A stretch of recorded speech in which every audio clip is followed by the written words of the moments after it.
जय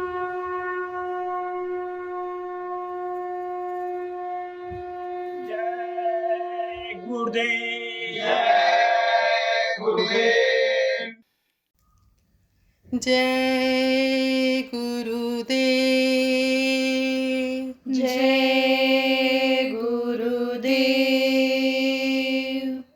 कब आओगे गुरुदेव, बहुत दिन बीत गए। कब आओगे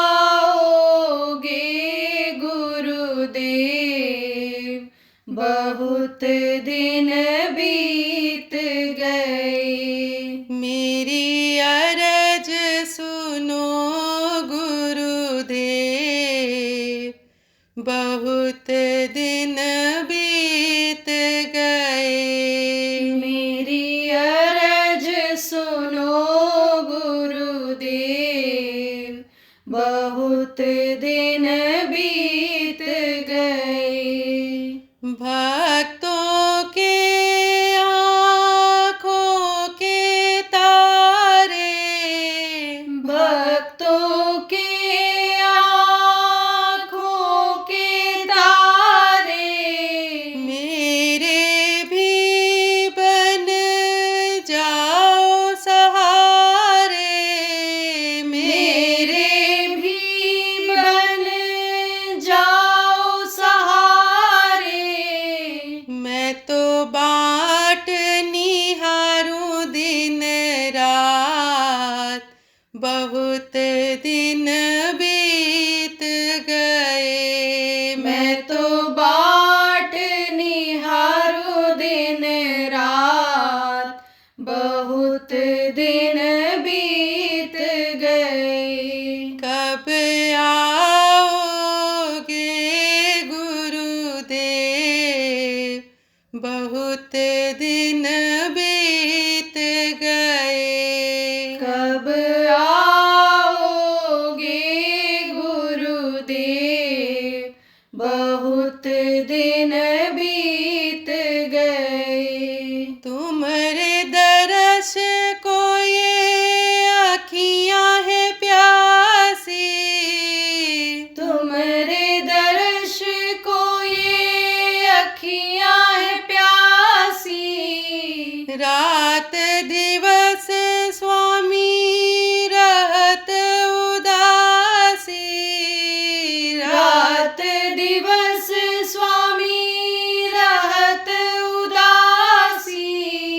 हमें दर्शन दो गुरुदेव, बहुत दिन बीत गए। हमें दर्शन दो गुरुदेव, बहुत दिन बीत गए। कब आओगे गुरुदेव, बहुत दिन बीत गए। कब आओगे गुरुदेव, बहुत दिन बीत गए। काम क्रोध मद लोभ सतावे, काम क्रोध मद लोभ सतावे।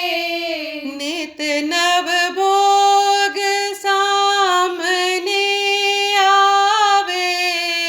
नित नव भोग सामने आवे। स्वामी इनका मुख दो मोड़, बहुत दिन बीत गए। स्वामी इनका मुख दो मोड़, बहुत दिन बीत गए। कब आ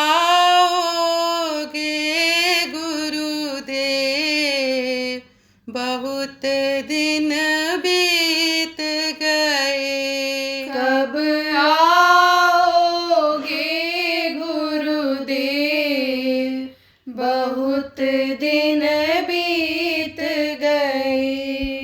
तुम समरथ स्वामी अंतर्यामी, तुम समरथ स्वामी अंतर्यामी। किससे कहूँ स्वामी अपनी कहानी, किससे कहूँ स्वामी अपनी कहानी।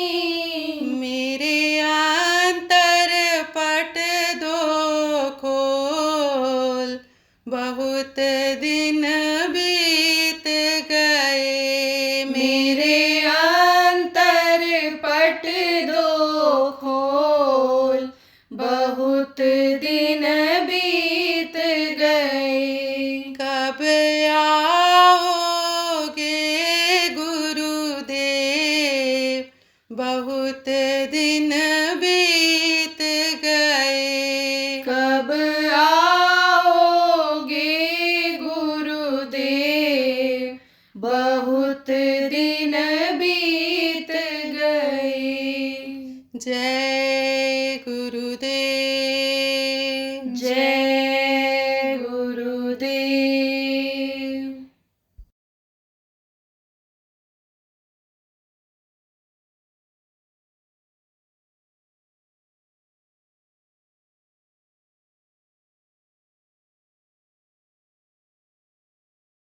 देखो ब्रह्म, आपका ये जो सीकर है, यह सीकर एक तरह से अपने बाबा जय गुरुदेव संगत का जन्मदाता है, क्योंकि गुरु महाराज ने बहुत यहाँ पर मेहनत किया, गांव-गांव ढांढी ढांढी अनेक घूमे हैं और गुरु महाराज ने अनमोल चीज़ की बरसात किया, लुटाया है यहाँ पर एक तरह से।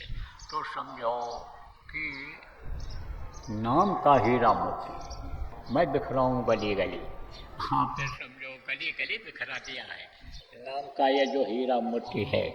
तो कुछ लोग इसमें ऐसे हो कि जब माँ के पेट में थे तभी गुरु महाराज के पास पिता के साथ माँ लेकर के गई थी, संस्कार बना, और जब आप थोड़ा बड़े हुए होश में आए तो आपको नामदान मिल गया। कुछ ऐसे भी हैं, बहुत कम होंगे, कि जो शुरुआत के नामदानी हैं, थोड़े ही लोग बचे, लेकिन बाद वाले तो बहुत हैं, बाद वाले बहुत हैं। तो आपको समझना चाहिए कि गुरु महाराज ने तो आपको जड़ी दे दिया, नाम दे दिया, नाम रूपे रत्न दे दिया, लेकिन जब तक उसकी कीमत आप नहीं लगाओगे, जब तक उसको साफ नहीं करोगे, आपसे समझो सफाई नहीं होगी, तब तक उसकी कीमत का पता नहीं चलेगा। जैसे मीरा ने कहा, पायो रे मैंने नाम रतन धन पायो, वस्तु अमोलक दे मेरे सदगुरु, कृपा कर अपनायो, पायो रे मैंने नाम रतन धन पायो। नाम रूपे रत्न आपको दे करके चले गए। अब उस रत्न के नाम के बल पर जो मीरा ने कहा, घट घट मेरा साइया, सोनी सेज न कोय, बलिहारी व घट का जाघट प्रगट होए। उन्होंने कहा सोनी सेज किसी की है ही नहीं, सबके घट में मेरा साइया है, लेकिन साइया को जगाने वाला चाहिए, साइया को देखने वाला चाहिए। किस नाम से पुकारने पर वो मिलेगा, वो नाम यानी समझो की जानकारी वाला चाहिए, नाम का देने वाला चाहिए, नाम का भेद बताने वाला चाहिए। तो वो प्रभु अंतर में ही दिखाई पड़ेगा, अंतर में ही उसका दर्शन होगा। तो वो नाम जो आपको दिया गुरु महाराज, वही नाम है कि जिसके लिए जिसको जपा था मंत्र महामणि विषय व्याल के मेटत कठिन कुआं कभाल के, यानी कितनी भी कठिनाई आवे तो समझो वो सब दूर होते हैं। ये जब नाम की कमाई की जाती है तो नाम को आप समझ नहीं पाए और नाम की कीमत नहीं लगाए, नाम दान तो ले लिया, लेकिन जो नाम जपने के लिए गुरु महाराज ने दिया, मंटू भजो गुरु का नाम, गुरु ने जो नाम दिया है वो आपने भजा नहीं, यानी आपने सुमिरन किया नहीं, ध्यान लगाया नहीं, तो उस पर से विश्वास हट गया, तो न गुरु पर विश्वास जमा आपका और न नाम पर आपका विश्वास हुआ, क्योंकि गुरु के रूप को आपने अंतर में देखा नहीं। हड्डी मांस के शरीर को ही देखते रहे, उनकी आंखों में जाकर के अपने कर्मों को काट करके दया दुआ उनसे मांगते रहे, लेते रहे, लेकिन अब तो वो रहे नहीं, चले गए। अब तो आपको अंतर में ही उनका दर्शन हो सकता है, लेकिन कब जब ध्यान लगाओगे तब, और जब ध्यान लगाओगे उनका दर्शन होगा, तब आपको पक्का विश्वास हो जाएगा, तब आप उनके लिए कुर्बान होने के लिए तैयार हो जाओगे। एक एक आवाज़ पर आप कुर्बान हो जाओगे। फिर ये केवल कहोगे ही नहीं कि धन भी उन्हीं का है, तन भी उन्हीं का है, मन भी उन्हीं का है। कहना और करने में अंतर होता है। होता ना, चेला कौन? बाबा जी का एक चेला था, तो उधर से जा रहा था घी बेचने के लिए, तो ट्रेन से ऊपर रख करके जा रहा था। गुरु जी का आश्रम देखा गुरु जी बैठे आग ताप रहे हैं, तो चल करके दर्शन कर लें। गया, प्रणाम किया, वो डाल करके ट्रेन रख दिया। गुरु जी ने पूछा, कहा बच्चा इसमें क्या है? घी है। घी? अच्छा, किसका घी है ये? फिर कहा महाराज आप ही का है, ये तो घी आपका ही है। कहा अच्छा। तापता रहा, फिर बोला, पैर छुआ, कहा महाराज अब हम जा रहे हैं बाजार। उठाया ट्रेन उठाया और सिर पर रखने लगा। जब तो महात्मा जी ने कहा, अरे ट्रेन कहाँ ले जा रहा है? रख ट्रेन रख। बोला महाराज बेचने के लिए जा रहा हूँ। अरे जब हम कहेंगे तब तो बेचेगा। अरे हम जब कहेंगे तभी तो बेचेगा तू। अभी तो कहाँ बेचने चला जा रहा है, ये तो हमारा हो गया। तो कह रहा था आपका है। अरे कौन पकड़ा, उठा बैठा, कहा आप नहीं कहेंगे आपका है। तो समझो कि कहना अलग होता है और करना अलग होता है। तो जब विश्वास हो जाएगा गुरु पर, तब यानी आप ये समझो कि यही कहोगे कि तन मन धन संतन को सर्वस्व सब कुछ आपका है। खाली बस प्रार्थना ही नहीं बोल पाओगे, मुँह से ही नहीं कहोगे, लेकिन जब विश्वास आपको हो जाएगा। एक बार यानी आदमी किसी को कोई चीज़ सौंप दे और उसको विश्वास हो जाए कि हमको अब किसी चीज़ की कमी नहीं रह जाएगी, सब कुछ हमको मिलेगा, तो यानी समझो कि वो उसको पक्का विश्वास हो जाता है। वो सब फिर उस पर ध्यान भी नहीं देता है। वो था ना एक राजा, तो राजा को थोड़ा ज्ञान हो गया, तो राजकाज के काम से बहुत परेशान हो जाता था। भजन ध्यान का उसको मौका न मिले, तो गुरु जी आए हुए थे। कहा गुरु जी मैं बहुत परेशान हो गया हूँ, मैं भजन भाव भक्ति तो करना चाहता हूँ, पूरा गुरुमुख बनना चाहता हूँ। गुरुमुख किसको कहते हैं? गुरु के आदेश का अक्षरशः पालन करना, जो वो कहें वही करना, जो गुरु कहें करो तुम सोई, जो वो कहें वही करना, तो वो होता है गुरुमुख। मन के हिसाब से नहीं चलता है कि गुरु कहें पूरब जाओ तो चलो पश्चिम चला जाए, वो मनमुखी होता है। कहता है चलो पश्चिम घूम के फिर पूरब आएंगे, बुला रहे हैं कोई बात नहीं। एक चेला ऐसा होता है कि गुरु ने कहा बच्चा दौड़ करके आओ, जल्दी चले आओ, तो दौड़ के पहुंच गया। यह नहीं देखता है कि कांटे हैं कि पत्थर है कि यह बालू जल रहा है, कुछ नहीं। एक होता है जूता खोलता है, जूता पहनता है, आराम से जाता है, तो वो क्या होता है? मनमुख चेला होता है, मनमुख भगत होता है। और गुरुमुख कौन होता है? जो भी आदेश हो उसका पालन करे, वो है वो गुरुमुख। तो समझो राजा ने कहा मैं पूरा गुरुमुखता लाना चाहता हूँ, और राजकाज कोई करने वाला यानी संभालने वाला हमको कोई योग्य आदमी मिल जाए तो हम इसको छोड़ करके और समझो कि लग जाएं इसी काम में और माथ की कमाई में। तो महाराज जी ने कहा, गुरु जी ने कहा कि अगर यानी समझो मेरे अंदर योग्यता हो तो मुझे को न दे दो। अरे बोला महाराज जी, आप जैसा कौन मिलेगा हमको? ये राजकाज का काम संभालने वाला आप जैसा योग्य आदमी कौन मिलेगा? आपको तो मैं अभी देता हूँ, पूरा चार्ज आपको दे दिया, अब आप उस राज्य को संभालो, मैं फ्री हो जाऊँ। तब कहा कि तो अब तो क्या करेगा? महात्मा जी ने कहा राजा से कि अब तो क्या करेगा? तब कहा अब तो कहीं चला जाऊँगा, राजा राजकोष से यानी खजाने से कुछ धन ले लूँगा और लेकर के चला जाऊँगा और कहीं अपना जीवन गुजारूँगा, वो खर्चा उसी से चलेगा, भजन भाव भक्ति करूँगा जो हमारी इच्छा है।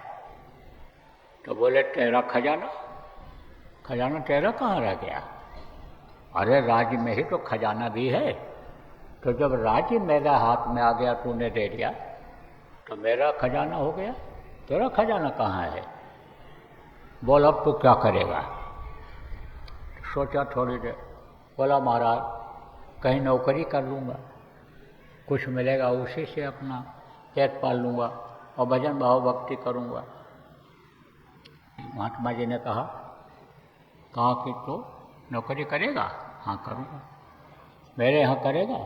अरे बोला आप क्या, सतगुरु तेरी नौकरी सबसे सस्ती है, सबसे खरी, आपकी नौकरी में वो तो सबसे सस्ती सबसे खरी, आप जो बताओगे वो तो हमारे लिए बहुत ही अच्छा रहेगा। तब महात्मा जी ने कहा हमारे राज्य में एक राजा की जगह खाली है, तब तो नौकरी करेगा? राजा का जगह खाली? बोला हम तो कही दिया है कि आपकी कोई भी नौकरी मिल जाएगी, तो उसको हम करने के लिए तैयार हैं। तो बोले ठीक है, तो राजा के गद्दे पर बैठ, लेकिन नौकर की तरह बैठ नहीं, तो यह समझना कि हम नौकर हैं और तुझको तनख्वाह मिलेगा जो, उसी में तो गुजर करना और समय से आना, राजकाज को देख करके और फिर चले जाना, और फिर ये समझ लेना कि बाकी का जो समय है तुम अपने खाने पीने सोने, तेरे जो बच्चे हैं पत्नी है, उसको देख रेख के बाद भी तेरे पास समय रहेगा और तू इसको इस परमार्थ की कमाई में लगाना। अब तेरे को मैं राजा बना करके और जा रहा हूँ, मुझसे राज्य से क्या मतलब है?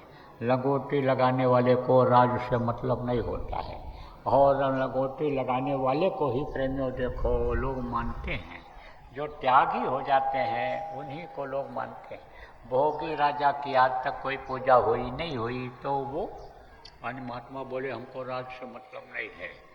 तो कहने का मतलब यह है कि विश्वास मुख्य चीज़ होना चाहिए।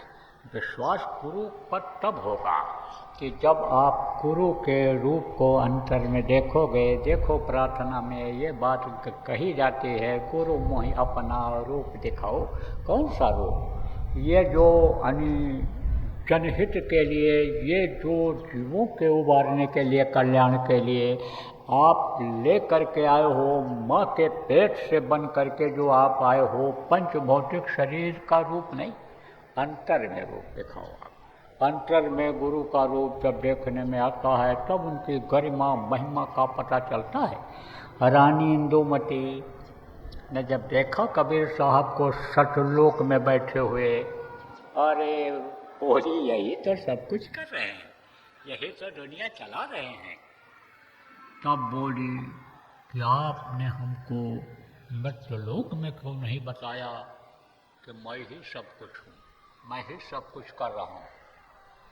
आप अगर मृत्युलोक में बता दिए होते तो मुझे इतनी मेहनत न करनी पड़ती।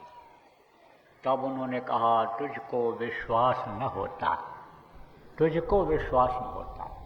तू कहती कि मनुष्य शरीर में रहते हुए और मृत्युलोक का अन्न खाते हुए, मृत्युलोक की इस धरती पर चलते हुए, मृत्युलोक के आसमान के नीचे रहते हुए, वहाँ का जल अग्नि वायु का इस्तेमाल करते हुए मनुष्य में इतनी शक्ति कैसे आ सकती है, यह पावर कैसे आ सकती है। इसलिए तुझको मैंने रास्ता बताया, रास्ते पर चलाया और ला करके फिर यह जलवा दिखाया मदद किया तेरी, बोल मदद किया कि नहीं किया। तब चरणों पर गिर पड़ी और बोली ऐसा मदद तो दुनिया में कोई करने वाला था ही नहीं जो मदद आपने किया। एहसान का आपके तो बदला ही नहीं चुकाया जा सकता है। कहा गया है संतों की महिमा अनंत, अनंत किया उपकार, लोचन अनंत उघाड़िया, अनंत दिखावन हर। अनंत किसको कहते हैं जिसका कोई आदि अंत नहीं है, और लोचन किसको कहते हैं, आँख को कहते हैं। वो अनंत देखा जाता है, लेकिन प्रेमियों इस बाहरी आँख से नहीं देखा जाता है। जीवात्मा में जो अंतर में आँख है उससे अनंत देखा जाता है। अनंत लोग दिखाई पड़ते हैं, अनंत रूहें दिखाई पड़ती हैं, जीवात्माएं दिखाई पड़ती हैं। इस दुनिया संसार से बड़े बड़े लोक जो ऊपर में हैं वो दिखाई पड़ता है, वहाँ की सुंदरता मनमोहकता दिखाई पड़ती है। वहाँ अमृत की बरसात का पान, अमृत की बरसात जो हो रही है उसको पिया जाता है, उसका पान किया जाता है। तो अंदर की आँख से होता है तो उसको कौन खोलता है? जो जानकार होता है। जैसे आँख कहते खुलवाने गए हैं, आँख का ऑपरेशन कराने गए, जाला माड़ा आ गया था तो डॉक्टर के पास गए हैं, उसने कहा है आँख की सफाई कर देंगे, ऑपरेशन कर देंगे, जाला माड़ा हटा देंगे, दिखाई पड़ने लगेगा। और हटवा करके आते हैं, दिखाई पड़ने लगता है। इन बाहरी आँखों से ऐसे ही अंदर में जो कर्मों की मैल जमा है, जन्मांतर के कर्मों की जो मैल जमा है उसको गुरु हटाते हैं। वो धोते हैं अपने जल से। कौन से जल से? जिसके लिए पलटू साहब ने कहा धोबिया वो मर जाएगा, चादर लीजिए धोए, चादर लीजिए धोए, भाई वो बहुत पुरानी। चल सतगुरु के घाट बह जा निर्मल पानी। तो सतगुरु उसको धो देते हैं अपने जल से। किसको?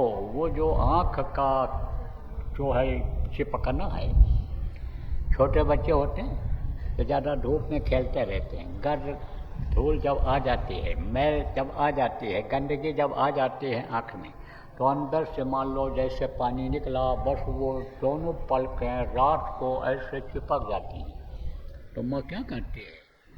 उठता है लड़का तो रोता है, सुबह जब उठता है क्योंकि दिखाई नहीं पड़ता है तो रोता है। तो माँ कहती है क्या हो गया? और जाती है तो देखती है देख नहीं पा रहा है, तो कहती है अच्छा चलो, तो गोदी में लेकर के पानी लेकर के धीरे धीरे साफ कर देती है तो बच्चे को दिखाई पड़ने लगता है। तो वो क्या जमा हो जाती है? मैल, कीच, वो जमा हो जाती है। अंदर की मैल निकली, वो बाहर ये जो मैल है वो सब जमा हो जाता है, पानी अंदर से निकलता है। ये जितने भी शरीर के सुराख हैं, चाहे आँख हो चाहे कान हो, चाहे ये नीचे के दो सुराख हों, शरीर के अंदर की गंदगी उसी से निकलती है। या रोम रोम में रोए हैं ना, यहीं पर सुराख है, उससे भी गंदगी निकलती है, उससे भी गर्मी निकलती है, गर्मी ठंडी से पसीना बनता है। तो समझो कि ऐसे ही लोचन अनंत उसको साफ कर देते हैं उस जल से कि जो दुनिया में जल नहीं है, अपने ज्ञान जल से उसकी सफाई कर देते हैं, उस जड़ी से साफ करवाते हैं कि जिसको कहा गया गुरु ने मोह दीना अजब जड़ी, वो जो नाम रूपी जड़ी है उससे साफ कराते हैं। और फिर लोचन अनंत उघाड़िया, अनंतो लोचन, एक दो कितनों का आँख खोल दिया गुरु महाराज ने, कि जिनकी तस्वीर लगी हुई है, कितनों का आँख खोल दिया, कितनों को रास्ता बताया और रास्ते पर चलाया और मदद किया और दिखा दिया अपना घर अपना वतन, पहुंचा दिया अपने घर अपने वतन, अपने मालिक के पास पहुंचा दिया, वो सतपुरुष के गोद में बैठा दिया। अब वो नीचे इस दुख के संसार में दुख झेलने के लिए आने वाले नहीं। तो आप जो यहाँ बैठे हो, अरे कोई सौतेले बैठे हो उसके, किसके? उस प्रभु के। सौतेले नहीं हो, सब सगे ही हो, सब उसी के अंश, उसी के वंश हो। किसके? जिसके लिए कहा गया सकल जीव मम उपजाया और सब पर मोर बराबर दाया, सब मेरे ही उपजाए हुए, खुद का हूँ। जैसे कृष्ण ने बहुत सी बातों को बताया कि हम ही हैं और देखो ये तुमको हम दिखा रहे हैं, और देखो ये सब हो गया, सब हुआ आया है, तुमको निमित्त बनना है। किसको दिखाया? किसको बोध कराया था? अर्जुन को। अर्जुन महाभारत करने के लिए जा रहे थे, तो बोले हम नहीं जाएंगे लड़ाई लड़ने, यहाँ सब काका चाचा नाना मामा मेरे खड़े हैं, इनको मार करके मैं नरक नहीं जाना चाहूँगा। तब कृष्ण ने कहा, अरे अर्जुन, तुमको हम श्रेय देना चाहते हैं, महाभारत तो हो गया। बोले महाभारत कहाँ हो गया, अभी तो महाभारत की तैयारी चल रही है। बोले अच्छा, हम समझ नहीं पाए अर्जुन, इतना दिन हो गया मेरे पास रहते हुए। बात सही है, जो कोई कहा संत हम छीना, और स्वामी हाथ कान धर लेना। जो कोई कहा संत हम छीना, स्वामी हाथ आँख धर लेना। अरे समझो कि जो कोई कहा हम पहचान गए संतों को, महापुरुषों को पहचान गए, तो समझो कि एक आश्चर्य हो रहा, उनके लिए आश्चर्य हो जाता है कि कैसे पहचान जाएंगे इन बाहरी आँखों से देख करके। तब कृष्ण ने कहा, तुम पहचाना नहीं अर्जुन, तुमने हमको पहचाना नहीं, चलो पहचान कराते हैं, बैठो, तुमको महाभारत दिखाना चाहता हूँ मैं, अब बैठो। बैठाया और कहा बंद करो आँख और दूर देखो, जैसे आपको बताया जाता है कि आँख बंद करके दूर देखो। आँख बंद करते हो तो अंधेरा हो जाता है, तो उसी तरह से उन्होंने कहा आँख बंद करोगे तो अंधेरा हो जाएगा, लेकिन उसी अंधेरे में तुम दूर देखना। देखा उन्होंने, तो देखा तो अब अगर कर्म हटे होते और अंदर की आँख खुली होती तब तो उनको कुछ दिखाई पड़ता। अर्जुन को कुछ नहीं दिखाई पड़ा। तब बोले अरे दिखाई पड़ा अर्जुन? कहा कुछ नहीं दिखाई पड़ा। बोले अच्छा, अब आँख बंद करो। अब बंद किया आँख। तब उन्होंने क्या किया था, संत तो अपनी दृष्टि के पावर से, स्पर्श के, वाणी के पावर से उसको साफ करते हैं। और महापुरुष ने कैसे साफ किया था, ठोक करके ऐसे, यानी उनकी जो उंगली पड़ी वो समझो उससे क्या लगा, यानी चोट लगता है। दस्तक जब कोई देता है तो जिस चीज़ में दस्तक देता है वो हिलता है। जैसे यहाँ दस्तक दिया हम दिए, अब ये जो लकड़ी है ये खट खट बोला, ऐसे ही जब उन्होंने ठोका तब वो क्या हुआ, उस ठोकने से कर्म हटा। जैसे लोहे के ऊपर, लकड़ी के ऊपर मान लो यानी कोई चीज़ लगी है, उसको ठोक दो तो नीचे गिर जाता है। ये जो दीमक होती हैं लकड़ियों में लग जाती हैं, तो ये माताएं क्या करते हैं, चूल्हा में जलाने से पहले उसको ठोक देती हैं कि अगर दीमक लगी हो तो फेंक दें उसको, यानी झाड़ दें उसको, नहीं तो जीव हत्या हो जाएगी, बहुत जीव मर जाएंगे, जल जाएंगे, अकाल मृत्यु में चले जाएंगे, उम्र अपनी पूरी नहीं कर पाएंगे, वो भोग योनि की अपनी पूरी नहीं कर पाएंगे। तो समझो कि इसी तरह से ठोका, और जब ठोका तब वो जो कर्मों का पर्दा लगा हुआ था जिससे वो नहीं देख पा रहे थे, वो आँख खुल गई, अंदर की खुल गई, पर्दा हट गया। तो देखो अरे ये तो सब के सब यहाँ मरे पड़े हुए हैं। महाभारत तो पहले ही हो गया, महाभारत तो पहले ही हो गया, हमको तो खाली निमित्त बनना है। उठाए गांधी वो एक तरफ से छोड़ते चले गए, बड़े बड़े योद्धा धराशायी हो गए थे।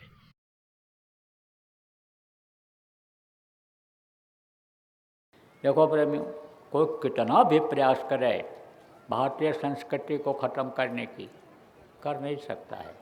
कम और ज़्यादा तो होता रहेगा, लेकिन एक समय ऐसा आएगा कि भारतीय संस्कृति अपनाने से ही लोगों को शांति मिलेगी। भारत के ही लोगों को नहीं, पूरे विश्व के लोगों को। जब वो शांति की तलाश में भगेंगे, जैसे अब हरे रामा हरे कृष्णा गलियों में घूमते हैं आते हैं, ऐसे ही शांति तो मिलेगी, भारत देश से शांति मिलेगी, यानी भारतीय संस्कृति से। जय गुरुदेव। सरकारी व गैर सरकारी अनुदान के लिए बिना सत्संगियों के सहयोग द्वारा जनहित के कार्यों में लगी हुई बाबा जय गुरुदेव धर्म विकास संस्था का मुख्यालय पिंगलेश्वर रेलवे स्टेशन के सामने मक्सी रोड, उज्जैन, मध्य प्रदेश में है। यहाँ पर सत्संग व नामदान का कार्यक्रम होता रहता है। अतः आप श्रोताओं से अनुरोध है कि बाबा उमाकांत जी महाराज के आश्रम उज्जैन एक बार परिवार सहित जरूर पधारिएगा। आपके सुझाव के लिए व्हाट्सएप नंबर 75600700। जय गुरुदेव।